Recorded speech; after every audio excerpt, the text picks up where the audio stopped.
वटकपुर नाम के गांव के पास एक घना जंगल था। उस जंगल में एक खतरनाक चुड़ैल रहा करती थी। उस चुड़ैल के पास एक मुर्गी थी। उस मुर्गी में चुड़ैल की जान बसती थी। अगर उसे खरोच भी आ जाती तो दर्द चुड़ैल को होता था। एक दिन वो मुर्गी चुगते चुगते जंगल के बाहर वाली सड़क पर चली जाती है। तभी सामने से एक साइकिल सवार नशे में धुत चला आ रहा था। उसने अचानक उस मुर्गी पर साइकिल चढ़ा दी। मुर्गी तड़पने लगी। नहीं, नहीं, ये नहीं हो सकता। मेरी मुर्गी को कुछ नहीं हो सकता। मैं वापस आऊंगी, जरूर आऊंगी। जिसने भी मेरी मुर्गी को मारा मैं उसे नहीं छोड़ूंगी। इतना बोलकर मुर्गी और चुड़ैल दोनों मर जाते हैं। पर मरते मरते मुर्गी 3 अंडे दे जाती है। सड़क के बीचों बीच अब वो 3 अंडे रखे थे। सुबह के समय जगन अपनी बैलगाड़ी में बैठकर वहाँ से जा रहा होता है। तभी उसकी नजर उन 3 अंडों पर पड़ती है। ये तो अंडे हैं। बीच रास्ते में किसने रखे होंगे ये अंडे? देखने में कुछ अजीब से हैं ये। कौन पक्षी के होंगे ये अंडे? कुछ समझ नहीं आ रहा। इन अंडों से बच्चे बाहर निकलेंगे तभी पता चलेगा इन अंडों के बारे में। क्यों ना मैं इन्हें उठाकर अपने घर ले जाऊं। इनसे जो भी पक्षी बाहर आएगा मैं उसे ऊंचे दामों में बेच सकता हूँ। हाँ, ये ठीक रहेगा। जगन उन सभी अंडों को उठाकर अपनी बैलगाड़ी में रख लेता है। घर पहुँचते ही वो उन अंडों को अपनी पत्नी गौरी को संभाल कर रखने के लिए दे देता है। आधी रात को वो अंडे बहुत बड़े हो जाते हैं। सुबह जब गौरी की नजर उन अंडों पर पड़ती है तो उसकी चीख निकल जाती है।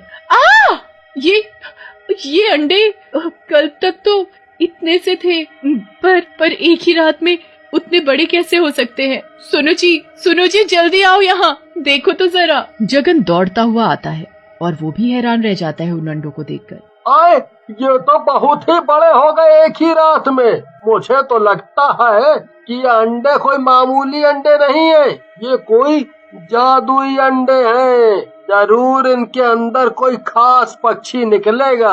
हाँ। जैसे ही जगन और उसकी पत्नी उन अंडों को हाथ लगाते हैं वो तीनों अंडे तभी फूट जाते हैं। फूटते ही उनमें से 3 चुड़ैल बाहर आती हैं। इसमें से पक्षी नहीं, इसमें से तो चुड़ैल बाहर निकल कर आई है, वो भी 3-3। हे भगवान, मैं ये क्या आफत उठा लाया। अब हमारा क्या होगा? बचा ले हमें इन चुड़ैलों से। बहुत दिनों से बंद थी हम इसमें। अभी हम सब बहुत कमजोर हैं। ताकत लाने के लिए हमें इन दोनों को खाना ही होगा और फिर धीरे धीरे हम पूरे गांव को खा जाएंगे। तीनों चुड़ैल गौरी और जगन के शरीर का पूरा मांस नोच नोच कर खा जाती हैं और हड्डियां वहीं फेंक देती हैं। तुम लोग खाने के चक्कर में कहीं बदला मत भूल जाना। जिसने मेरी प्यारी मुर्गी को मारा मैं उसे कच्चा चबा जाऊंगी।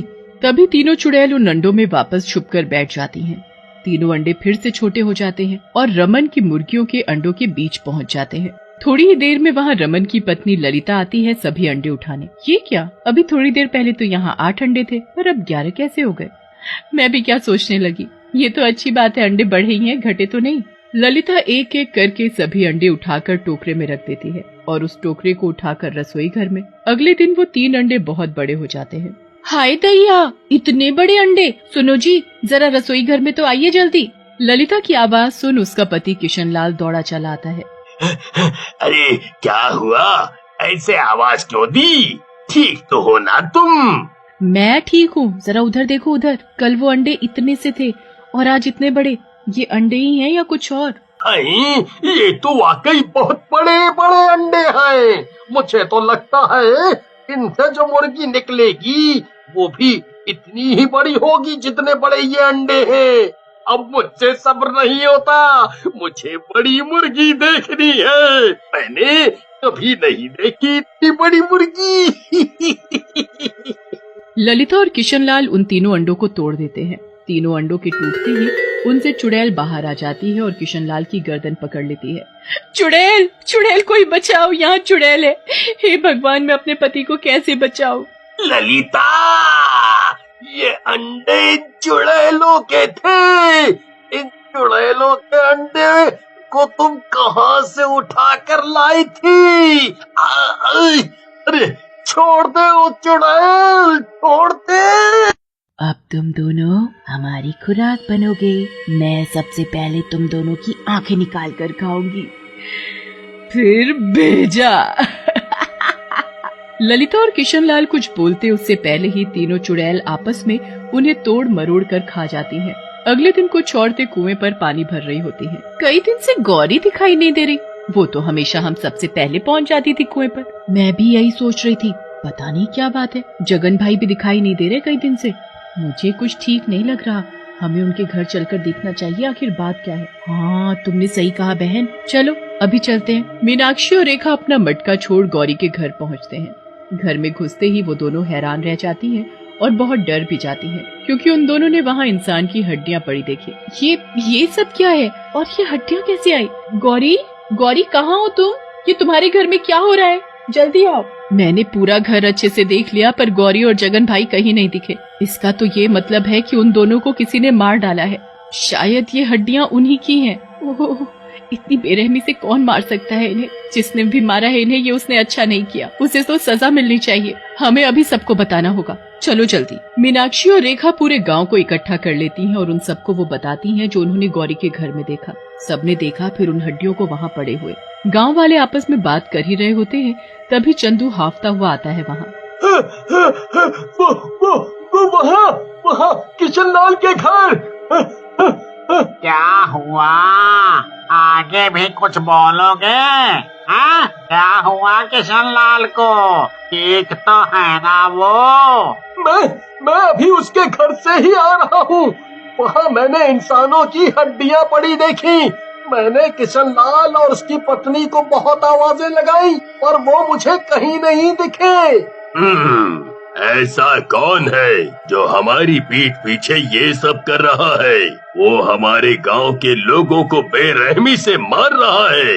हड्डियाँ देखकर तो ये लगता है जैसे किसी ने उन्हें नोच नोच कर खाया हो। जरूर हमारे गांव में कोई राक्षस घुस आया है। सरपंच जी, इस गांव की मदद कीजिए, बचा लीजिए सबको। सरपंच सभी को अपने अपने घर में रहने की सलाह देता है। सभी लोग बहुत डरे हुए थे। गांव का कोई भी आदमी काम करने खेतों पर भी नहीं जा रहा था। गांव के सभी लोग कई दिन तक घर से बाहर ही नहीं निकले। अब तो घर में खाना पानी सब खत्म भी हो चुका था। कितने दिन हो गए, सरपंच ने अभी तक कुछ नहीं किया। हम ऐसे कब तक घर में छुप कर बैठे रहेंगे? ऐसे तो हम भूखे प्यासे मर जाएंगे। घर में अनाज खत्म होने को आया और आज तो पीने के लिए पानी भी नहीं है। मैं अपने बच्चों को प्यास से मरता हुआ नहीं देख सकती, इसलिए मैं जा रही हूँ कुएं से पानी लेने। चांदनी रुको, मैं भी चलूंगा तुम्हारे साथ। मैं तुम्हें अकेले बाहर नहीं जाने दूंगा। मुन्नी, तुम अपने भाई का ध्यान रखना। हम अभी वापस आ जाएंगे। इतना बोलकर दोनों अपने हाथ में मटका उठाकर चल देते हैं कुएं पर। कुएं से पानी भरते हुए चांदनी की नजर एक पेड़ के पास रखे उन तीनों अंडों पर जाती है। मुन्नी के बापू, वो देखो वहाँ पेड़ के पास, उधर 3 अंडे रखे हैं। शायद किसी मुर्गी ने दिए हैं। ये यहाँ ऐसे पड़े रहे तो खराब हो जाएंगे या अपने आप टूट जाएंगे। आप ऐसा करिए, उन्हें उठा लाइए। आज हम अपने बच्चों को ये अंडे बनाकर ही खिलाएंगे। बेचारों ने कई दिन से कुछ अच्छा नहीं खाया। पत्नी की बात मानते हुए माधव उन 3 अंडों को उठा लाता है। तभी उन सभी अंडों में हलचल सी होने लगती है। तभी माधव उन सभी अंडों को नीचे रख देता है। नीचे रखते ही वो अंडे धीरे धीरे बड़े होने लगते हैं। ये क्या? ये अंडे तो बढ़ते ही जा रहे हैं। क्या भला है आखिर ये? तभी उन अंडों से चुड़ैल बाहर आ जाती है। चुड़ैल को देखते ही चांदनी की चीख निकल जाती है। चीख सुनते ही सभी गांव वाले अपने अपने हाथों में लाठियां लिए बाहर निकल आते हैं। वो सब भी हैरान रह जाते हैं। इतने सारे लोगों को देखकर बहुत ही अच्छा लग रहा है। अब हमें किसी को भी छिपकर मारने की जरूरत नहीं। ये तो खुद ही अपने घरों से बाहर आ गए। अब सब समझ आ गया। उन सभी को तुम तीनों ने मार कर खाया है। अरे तुम्हारा क्या बिगाड़ा था उन सभी ने? क्योंकि इनमें से किसी एक ने मेरी प्यारी मुर्गी को मार डाला था। उस मुर्गी के मरने से मैं भी मर गई थी, पर मरते हुए मैं इन 3 अंडों में समा गई। अब हम एक नहीं 3 हो गई। तभी तीनों चुड़ैल अपने हाथ में एक एक आदमी को पकड़ लेती हैं। तभी पीछे से मंदिर का पंडित आकर उन सभी चुड़ैलों पर मंत्र के साथ गंगा जल का छिड़काव कर देता है। गंगा जल की छींट पड़ते ही तीनों चुड़ैल गायब हो जाती हैं। मैंने गंगा जल छिड़क कर बस उसे मुक्ति दिलाई है। पंडित की समझदारी की वजह से पूरे गांव की जान बच जाती है। राजनगर नाम के शहर में रात को एक चुड़ैल घुमा करती थी। वो अपने शिकार की खोज में निकलती थी। जैसे ही उसे कोई इंसान अकेला नजर आता था, वो उसे अपने नुकीले दांतों से खा जाती थी। हालांकि शहर के काफी लोग इस बात पर विश्वास नहीं करते थे, पर फिर भी सब रात को अकेले बाहर नहीं निकला करते थे। एक दिन रात को एक लड़का सुनसान रोड पर चल रहा होता है। अरे वाह, मिल गया मेरा शिकार, अभी इसके पीछे पीछे जाती हूँ। लड़का जैसे ही पीछे मुड़कर देखता है तो चुड़ैल गायब हो जाती है। फिर लड़का बेफिक्र होकर आगे देखकर मजे से वॉक कर रहा होता है। चुड़ैल फिर उस लड़के के पीछे आकर उसके कंधे पर हाथ रखती है। लड़का जैसे ही पीछे मुड़कर देखता है तो डर के मारे हक्का बक्का रह जाता है। ये तो चुड़ैल है, प्लीज मुझे मत मारो, अभी तो मेरी महीने की सैलरी भी नहीं आई है। अरे बुड़बक, सैलरी का क्या करोगे जब जिंदा ही नहीं रहोगे। इतना कहकर चुड़ैल उस लड़के को पकड़कर खा जाती है। ओह यस, मजा आ गया। ऐसे ही एक रात को चुड़ैल एक हॉस्पिटल में अपना शिकार ढूंढने जाती है। यहाँ तो बहुत अच्छी खून की खुशबू आ रही है। इस हॉस्पिटल में जरूरी कोई मुर्दा घर होगा, एक बार जाकर देखती हूँ। मुर्दा घर ढूंढते ढूंढते उसे एक रूम की लाइट जली नजर आती है, जिसमें एक महिला डॉक्टर एक मरीज की रिपोर्ट पढ़ रही होती है। अरे, इतनी रात को इस कमरे की लाइट क्यों जली है? जरूर इस रूम में कोई ना कोई जरूर होगा, मैं अंदर जाकर देखती हूँ। अरे, इस मरीज का तो कुछ भी नॉर्मल नहीं है, इसका तो जल्दी ब्लड टेस्ट कराना होगा। ये केस थोड़ा सीरियस है, मुझे इस पर अच्छी मेहनत करनी होगी। मिल गया मेरा शिकार। बचाओ बचाओ, ये चुड़ैल कितनी डरावनी है। हाँ, और अब मैं तुझे खाकर अपनी भूख शांत करूंगी। नहीं, मुझे छोड़ दो, मेरा जिंदा रहना बहुत जरूरी है। हर शिकार मरने से पहले यही बोलता है, तुमने कुछ खास नहीं बोला। देखो प्लीज तुम मेरी बात को समझो, मैं एक डॉक्टर हूँ, मेरे कंधे पर कई जिंदगियों की जिम्मेदारियां हैं। अगर मैं उनका इलाज नहीं करूंगी तो वो मर जाएंगे, मुझे मत मारो।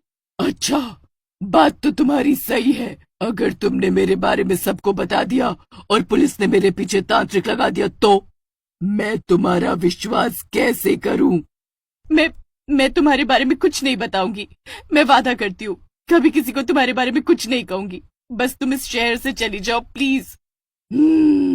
ठीक है, वैसे भी इस शहर में तो सबके सब आलसी भरे पड़े हैं, कोई रात को ज्यादा निकलता ही नहीं। मैं तो अब गांव जाऊंगी, वहां जाकर देखती हूँ कितने शिकार मिलेंगे। पर अब जब तुम मेरे बारे में जान चुकी हो तो मुझे जब भी तुम्हारी जरूरत पड़ेगी तुम मेरी मदद जरूर करोगी। जी ठीक है, मैं आपकी मदद जरूर करूंगी। इतना कहकर चुड़ैल गांव की तरफ निकल जाती है। गांव की ठंडी ठंडी हवा, अब जरा अपना पेट भरने के लिए अपना शिकार भी ढूंढ लेती हूँ। उस रात को एक किसान की लड़ाई उसकी पत्नी से हो जाती है। हे भगवान, तुमने तो मेरी नींद खराब करके रखी है। ये जो तुम रात को रेलगाड़ी की तरह खर्राटे लेते हो, उससे मेरी इतनी अच्छी नींद टूट जाती है। किसान की पत्नी किसान को आधी रात में घर से बाहर निकाल देती है। किसान खेतों में सोने की कोशिश करता है, तभी चुड़ैल की नजर उस किसान पर जाती है। अरे वाह, पहले दिन ही शिकार मिल गया, गांव सच में सबसे अच्छा है, अभी इसका शिकार करती हूँ। चुड़ैल किसान की खटिया के नीचे जाकर लेट जाती है।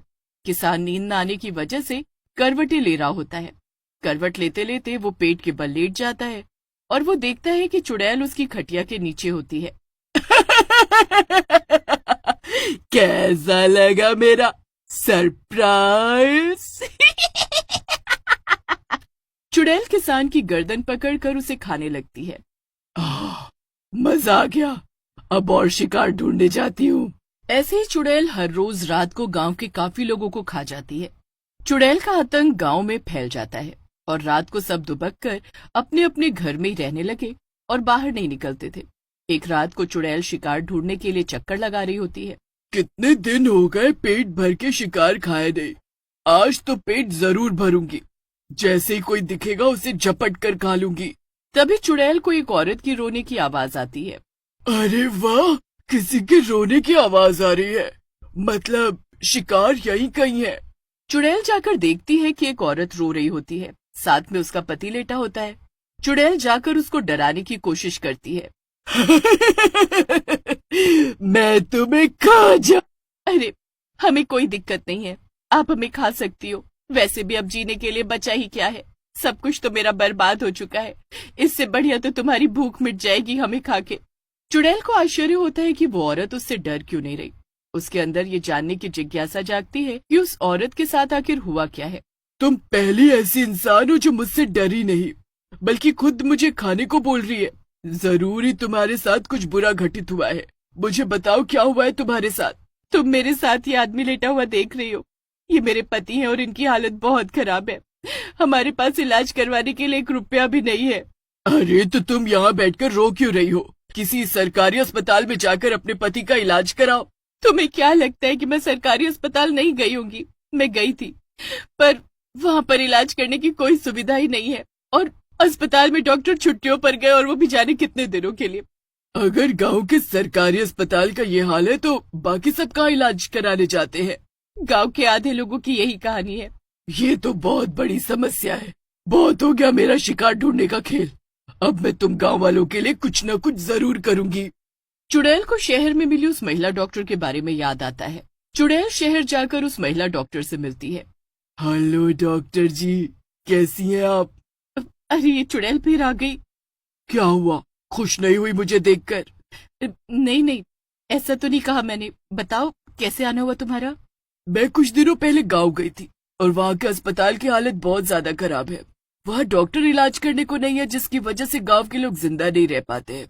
और मैं तो बस इतना चाहती हूँ कि तुम मेरे साथ गांव चलो और वहाँ के लोगों का इलाज करो। क्या मैं और गांव? नहीं, मैं बिल्कुल भी गांव नहीं जाऊंगी और वहाँ के लोगों का इलाज नहीं करूंगी। अरे मुझे इलाज के पैसे कौन देगा? मुझे समाज सेवा करने का कोई शौक नहीं। शायद तुम्हें याद नहीं कि तुमने मुझसे वादा किया था कि जब भी मुझे तुम्हारी जरूरत पड़ेगी तुम मेरी मदद जरूर करोगी। चुड़ैल सुनीता के शरीर में घुस जाती है और गांव जाकर गांव के लोगों का इलाज करने लगती है। चुड़ैल सुनीता के शरीर में घुसकर सबसे पहले तो उस औरत के पति का इलाज करती है। चुड़ैल अस्पताल पहुंचकर उस औरत के पति का इलाज करती है। कुछ घंटों बाद इलाज पूरा हो जाता है और औरत का पति होश में आने लगता है। आपका बहुत बहुत शुक्रिया मेरे पति को बचाने के लिए। शुक्रिया की कोई जरूरत नहीं है। बस जैसे आज तुम्हारे पति को बचाया है वैसे ही बाकी सारे गांव के लोगों को भी बचाना है। लेकिन दिक्कत यह है कि मैं सिर्फ रात को ही निकल सकती हूँ। तो कोई बात नहीं, लोग तो इलाज कराने रात को भी आ जाएंगे। औरत अपने पति के ठीक होने की खुशी सभी गांव वालों के बीच जाकर सुनाती है। अरे सुनो, आज फिर से मेरी खुशियां वापस लौट आई हैं। मेरे पति ठीक हो गए, उनका इलाज हो गया और वो धीरे धीरे स्वस्थ भी हो रहे हैं। सभी गांव वाले औरत की ये बात सुनकर डर जाते हैं। अरे आप लोगों को घबराने की कोई जरूरत नहीं है। वो किसी को मारने नहीं बल्कि हमारी मदद करने आई है। वो एक चुड़ैल डॉक्टर है जो इलाज करती है। आप सब लोग अभी उससे इलाज कराने जा सकते हैं। जो भी हो मैं तो जरूर जाऊंगी। मेरा बेटा कब से बीमार है, कोई इलाज करने वाला नहीं। वो चुड़ैल डॉक्टर इसका इलाज जरूर करेगी। आखिर उसने तुम्हारे पति को भी तो ठीक किया है। ऐसे सभी गांव वाले हाँ में हाँ मिलाने लगते हैं और रात को चुड़ैल डॉक्टर के पास इलाज कराने के लिए राजी हो जाते हैं। जैसे ही सुबह होने वाली होती है, चुड़ैल सुनीता को वापस शहर ले आती है और उसके शरीर से बाहर निकलकर गायब हो जाती है। अरे ये क्या हुआ था? मैं कल रात को कहाँ थी? ये चुड़ैल मुझे कहाँ ले गई थी? उस रात को फिर चुड़ैल सुनीता से मिलने आती है। तैयार हो गाँव जाने के लिए? तुम मेरे साथ ऐसा क्यों कर रही हो? मैं तुम्हें कोई चोट नहीं पहुंचाना चाहती, बल्कि मैं गांव वालों की मदद करना चाहती हूँ। मैं कोई गांव वालों की मदद नहीं करना चाहती। तुम्हें उन गांव वालों की मजबूरी का कोई एहसास नहीं है। मैं तुम्हें उस गांव में फिर से लेकर चलती हूँ। रात को जब सुनीता देखती है कि कितने सारे गांव वाले मरीज के साथ खड़े होकर चुड़ैल डॉक्टर के आने का इंतजार कर रहे हैं, तो वो समझ जाती है और चुड़ैल की मदद करती है। तुम बहुत ही अच्छा काम कर रही हो, पर सिर्फ मेरे यहाँ होने से काफी नहीं है। मरीज बहुत है और डॉक्टर एक। तुम खुद ही सोचो, इन सभी लोगों का इलाज कैसे होगा? तुम सही कहती हो, लेकिन अब मैं क्या करूं? मैं तो सिर्फ तुम्हें जानती हूँ। तुम चिंता मत करो, आज तो जितने मरीज मैं ठीक कर सकती हूँ कर लूंगी, और मैं अपने सारे दोस्तों को, जितने भी डॉक्टर हैं, उन सभी को यहाँ इस गांव में बुला लूंगी। ऐसे सभी की मदद हो जाएगी और सरकार से भी मदद लूंगी, लेकिन इस गांव की स्थिति जरूर सुधारूंगी। सुनीता ठीक वैसा ही करती है जैसा उसने बोला था, जिससे गांव की स्थिति सुधरती जाती है। अब अस्पताल में इलाज करने को डॉक्टर, आराम करने को बेड और हर तरह की दवाइयां मौजूद होती हैं। सभी गांव वाले चुड़ैल का और सुनीता का बहुत धन्यवाद करते हैं। यहाँ तक कि चुड़ैल डॉक्टर का एक पुतला सम्मान के लिए अपने गांव में भी लगवाते हैं।